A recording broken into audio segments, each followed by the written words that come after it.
저희 인생에는 여러 가지 선택의 도전이 있고, 그리고 이 선택의 도전은 누구도 피할 수 없는 것 같습니다. 왼쪽이건 오른쪽이건 1번이든 2번이든 우리는 선택을 해야 합니다. 작게는 점심을 뭐 먹을까, 저녁을 뭐 먹을까, 메뉴 선택을 해야 되고, 그 다음에 좀 더 크게는 뭐 배우자의 선택, 다시는 되돌리기 어려운 선택들이 우리 가운데 늘 있습니다. 그래서 사람의 일생은 분기점에서 결정된다는 말이 있을 정도로 선택은 사실 저희 가운데 많이 항상 있는 것 같습니다. 선택의 문을 통과하게 되면은 그 선택의 문에 맞는 길이 또 나오게 되죠. 요즘 매스컴에서 보면은 잘못된 선택을 한 번 했을 때 그 길의 최종점이 어떻게 되는지 요즘 연예인들 마약 사건 아니면 여러 가지 정치인들의 문제를 보면서 사실 저희가 선택의 중요성을 다시 한번 알 수 있게 됩니다. 성경에서도 사실 결정적인 선택을 요구할 때가 많이 나오는데요. 신명기 30장 15절에서 19절에 이제 모세가 마지막 날이 가까이 왔을 때 보라, 내가 오늘 생명과 복과 사망과 화를 내 앞에 두었나니 너와 내 자손이 살기 위해 생명을 택하라, 이런 말씀이 있고, 또 여호수아 24장 15절에서도 선택에 대한 문제들이 나옵니다. 만일 여호와를 섬기는 것이 너에게 좋지 않게 보이거든 너희 조상들이 강 저쪽에서 섬길 신들이든지 또는 너희가 거주하는 땅에 있는 아무리 족속의 신들이든지 너희가 섬길 자를 오늘 택하라라고 명령합니다. 또 이뿐 아니라 예레미야 21장 8절에도 하나님께서 예레미야에게 명령하시기를 보라, 내가 너희 앞에 생명의 길과 사망의 길을 두었노라, 너는 이 백성에게 전하라 하셨느니라, 이렇게 적혀 있습니다. 저희가 하게 되는 선택은 사실 그렇게 생명을 걸어야 되는 이런 중요한 문제 선택을 사실 많이 하진 않지만 성경 역사 속에서는 선택을 도전할 때 생명과 연관되는 아주 중요한 선택을 하기를 요구하고 계십니다. 오늘 본문으로 돌아가면 이 본문은 산상수훈의 마지막 결론에 해당하는 부분입니다. 그래서 본문에서 얘기하기를 두 문을 선택해야 하는데 한 문은 생명으로 인도하는 문, 또 다른 문은 멸망으로 인도하는 문입니다. 여러분이 지금 이 두 문 중에 한 문을 선택하셔야 된다면 어느 문을 선택하시겠습니까? 당연히 첫 번째 문이겠죠.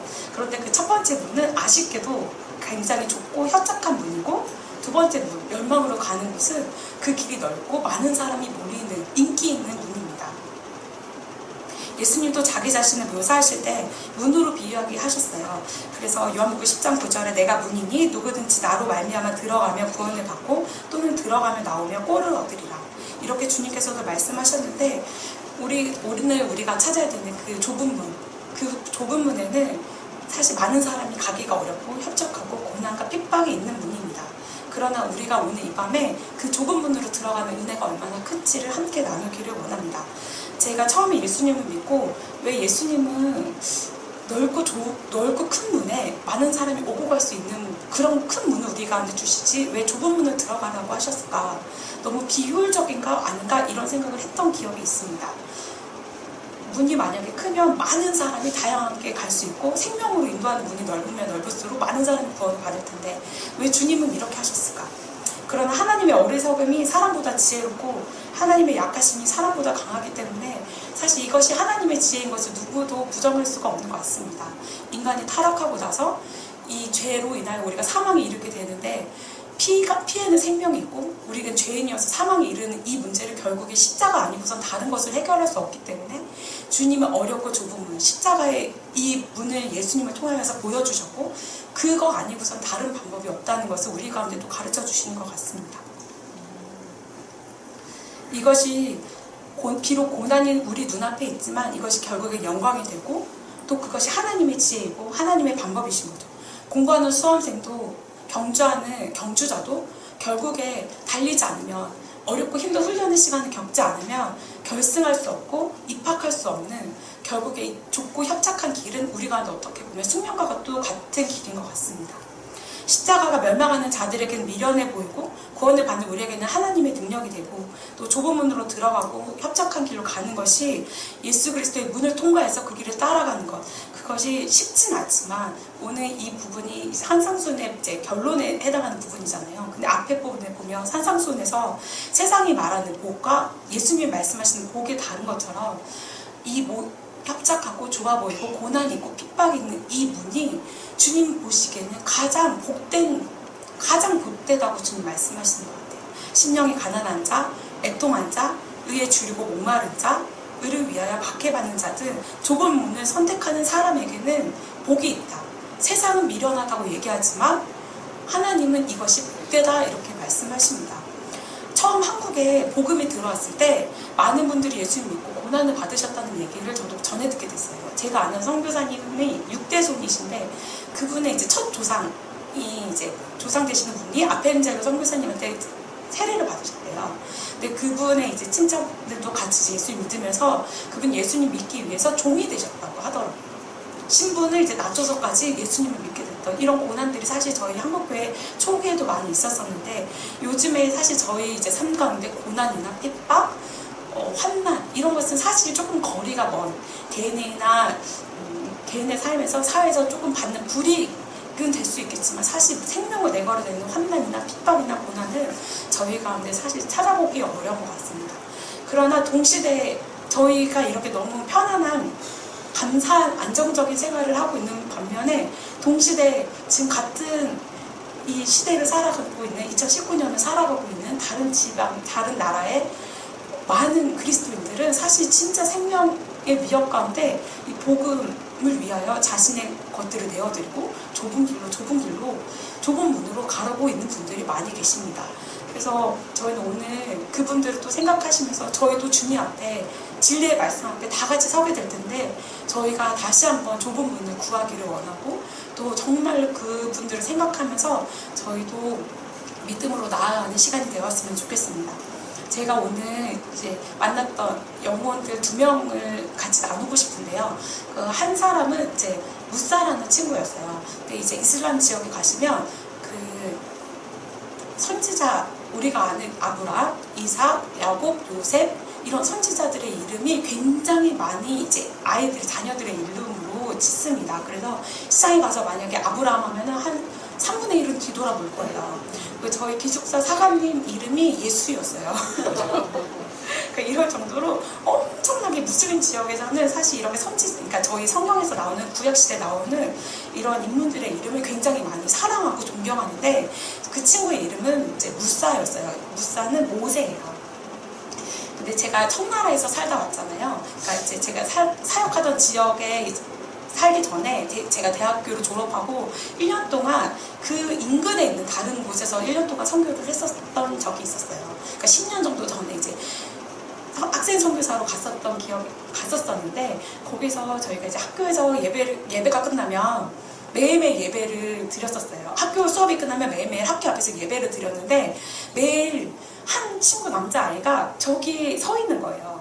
그런데 그 친구는 되게 왜소하고 저보다 키도 작고 몸도 작은 진짜 왜소한 형제였어요. 근데 저희가 예배를 드릴 때마다 그 형제가 저기에 이렇게 혼자 친구도 없이 서 있는 거예요. 근데 그게 1주, 2주 이렇게 한 달, 2달 가면서 저 친구는 도대체 누굴까? 근데 저희는 이슬람권에서 형제는 형제, 자매는 자매끼리 이렇게 사역을 하기 때문에 저희가 형제한테 특별히 말을 걸진 않았어요. 그런데 그 형제가 저희가 이렇게 살고 있는 곳 저희가 슈퍼를 가거나 아니 운동을 하거나 그럼 막 따라오는 거예요. 그래서 막 홍익인간 이렇게 하고 가고 아니요 이렇게 하는 거예요. 이해 가세요? 홍익인간 안녕 이런 거를 이제 그때 당시 10년 전이니까 인터넷이 굉장히 느렸었어요. 이메일 하나 주고받는 것도 너무너무 수고스러울 때였는데 그 형제가 저희랑 친구가 하고 싶어가지고 인터넷을 다 찾아본 거예요. 그래서 홍익인간 안녕 막 이런 걸 찾아본 거죠. 근데 저희는 그걸 모르고 이 형제가 저희가 이제 자매들이 많이 있었는데 저희 팀에 자매 중 누구를 좋아하는 줄 알고 저희끼리는 그 형제가 만약에 우리 중에 한 명을 좋아해서 고백하면은 넌 뭐라고 대처할 거냐 막 이런 얘기를 했었거든요. 그래서 그 형제가 막 홍익인가 안녕 이렇게 접근할 때 저희 이제 항상 의심했었죠. 쟤는 또 오늘 우리한테 왜 왔을까? 막 누구를 좋아하는 걸까? 이렇게 생각하고 있었는데 알고 보니까 이제 제가 살았던 그 청나라에 살았던 형제인데 원래 그 민족 사람인데 여기서 왕따를 너무 심하게 당한 거예요. 근데 이 청나라는 막 민족성이 강하고 남자는 어렸을 때부터 격투기 하는 걸 배우면서 몸이 되게 다 크거든요. 근데 이 형제는 키가 저보다 작고 왜소하니까 왕따를 항상 당했던 거예요. 그래서 거기서 살 수가 없어가지고 이제 다른 지역으로 유학을 왔는데 거기서 저희를 만나게 된 거죠. 그래서 이 형제의 말이 자기 주변에 한 3-4명의 남자들만 있어도 피가 거꾸로 솟는 공황장애를 형제가 경험하고 있었었는데 저희를 보자마자 친구가 하고 싶었는데 남자에게 다가가기가 어렵고 그러니까 저희한테 이제 접근을 했던 거예요. 그러면서 그 친구와 복음을 이제 교제를 하면서 이 친구가 맨 처음 나는 예수님 믿지 않는다 이렇게 얘기하다가 나중에 이 친구가 예수님을 믿게 되는 거예요. 예수님 영접하고 그때 당시 이제 제가 이제 1년이 지나서 한국으로 돌아오는 시기가 됐고 이 친구는 거기 남게 됐어요. 근데 그때까지 이제 성령을 이 친구가 받지 못했었는데 이후에 제가 한국에 와서 듣게 됐던 소식은 이 친구가 성령을 받고 다른 사람이 됐다는 거예요. 그런데 이 친구가 받아야 되는 고난이 예수님을 따라가는 이 좁은 길을 따라가는 고난이 쉽지 않았어요. 왜냐하면 이 한국인을 만나고 이 친구가 새로운 종교 예수님을 믿게 됐다는 소식이 가족들에게 전해지면서 가족들이 또 죽고 싶냐고 이제 그때부터 핍박이 들어가기 시작한 거예요. 그리고 이제 방학 때 집에 가면 엄청나게 고난받고 핍박받고 그러나 그 친구가 많은 사람 옛날에 그 남자가 3명 정도 모여도 막 피가 거꾸로 쏟았던 이 형제가 정말 다른 사람이 돼서 막 15, 10명 이렇게 모여있는 예배에 복음을 전하고 영혼을 섬기고 찬양하고 정말 새로운 사람이 된 것들을 제가 보게 됐어요. 그러면서 이 친구의 선택이 굉장히 고난스럽고 수고스럽지만 하나님께서 이 선택을 얼마나 기뻐하실까, 하나님께서 이 좁은 문으로 가는 선택을 얼마나 기뻐하실까 이런 생각들을 하게 되었어요. 그리고 그 친구 중에서 많은 사람이 주님께 돌아오는 은혜들이 있었어요. 또 한 아주머니는 제가 만났던 그 그리스도인 아주머니의 친언니세요. 근데 이분의 어머니가 고아로 자라시면서 러시아인 손에 자라시게 되면서 믿음을 가지게 되셨어요. 그런데 이분이 저희로 치면 저기 엄청 땅끝 해남 정도에 사시는 굉장히 시골에 사시는 분이셨는데 거기서 이제 신앙을 몰래 지키고 사시다가 어떤 분이 오셔서 자기의 삶의 문제를 고민을 토로하신 거예요. 그러니까 본인이 그냥 읽고 있던 말씀으로 위로해 주셨는데 이게 위로가 너무 위로가 되다 보니까 다른 사람은 또 전도해 오고 또 문제 있는 사람 또 데리고 오고 또 문제 있는 사람 또 데리고 오고 하면서 이 시골 마을에 40명이 모이는 가정교회를 개척하시게 되신 거예요. 그러면서 이분들이 같이 몰래 이제 예배를 드리시고 하시던 중에 저희 나라 이제 옛날에 안기부가 되게 강했잖아요. 그것처럼 이제 KGB가 이제 찾아오게 됐어요. 그리고 누구도 이 KGB 여기 이제 안기부 저희로 치면 안기부죠. 안기부에 들어간 사람은 살아서 나올 수 없는 그런 곳에 이제 이분들이 가지고 있던 모든 성경책이 다 불태워지고 이제 고난을 엄청 심하게 받으시면서 이분들이 그 안기부에 들어가게 되세요. 그리고 은혜로 기적적으로 살아서 나오시면서 이제 저희랑 교제를 하시게 되셨는데 그분이 하시는 말씀이 이러시는 거예요. 그 고난을 받기 전날 주님이 본인에게 그런 말씀을 하셨대요. 너가 내 영광에 참여하기를 원하니? 그렇게 말씀하셨대요. 그래서 아멘, 주님 제가 주님의 영광에 참여하기를 원한다고 그렇게 말씀하셨는데 그리고 나서 바로 고난이 이제 찾아온 거죠. 그래서 그분에게 제가 물었어요. 아주머니 이런 시간을 겪으면서 무섭지 않으셨냐고, 이 복음 앞에 두렵지 않으셨냐고. 그랬더니 그 아주머니가 시편의 한 편을 노래처럼 막 갑자기 외우시는 거예요. 그러시면서 하시는 말씀이 아니라고, 예수님이 이 말씀이 나를 지켜주셨다고. 그러면서 지금도 신실하게 예배하고 계시는 분들이 2019년 이 동시대에 지금 같은 시간대에 저 땅끝 다른 곳에서 살아가고 계세요. 누가복음 13장 24절에는 좁은 문으로 들어가기를 힘쓰라. 내가 너에게 이르노니 들어가기를 구하여도 못하는 자가 많으리라. 이렇게 적혀 있어요. 사실 좁은 문으로 들어가는 선택은 우리에게 갈려있지만 주님은 이 일에 힘쓰라고 저에게 도전하고 계시는 거예요. 날마다 우리 가운데 좁은 문이 있죠. 우리는 당장 생명의 위협이 있는 좁은 문은 없지만 날마다 말씀으로 그리스도를 따라가야 되는, 세상의 큰 유혹 가운데 주님을 거룩하게 따라야 되는 그런 좁은 문이 우리 가운데 있는 것 같아요. 그러나 좁은 문으로 들어가기를 힘쓰는 우리가 되었으면 좋겠습니다.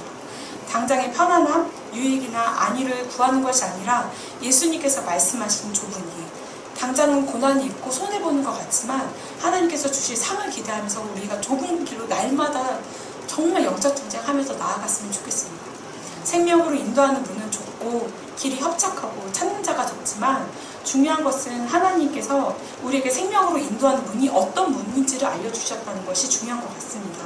이것이 얼마나 큰 은혜인지 모릅니다. 많은 사람들이 좁은 문이 있는지 큰 문이 있는지도 모르는데 있는데 하나님께서 저희에게 좁은 문이 어떤 문인지 분명하게 보여주시고 그 길을 따라갈 수 있도록 예수님을 통해서 우리 가운데 먼저 보여주셨던 것처럼 저희가 정말로 좁은 길로 갔으면 좋겠습니다. 예수님의 제자들이 예수님이 십자가 지시기 전에 다 도망쳤지만 예수님 부활하시고 나서 다시 한번 주님 제자들이 예수님 따라갈 때 모두 다 순교했던 은혜가 있었던 것처럼 우리의 연약함을 주님이 아시고 우리가 얼마나 나약한지 주님 아시지만 주님께서 성령으로 우리를 도와주시고 우리로 넉넉하게 이기게 하실 줄로 믿습니다. 그분의 멍에는 가볍고 그분이 우리에게 승리를 주실 줄로 믿습니다. 아멘. 저희 이 시간에 같이 기도했으면 좋겠습니다.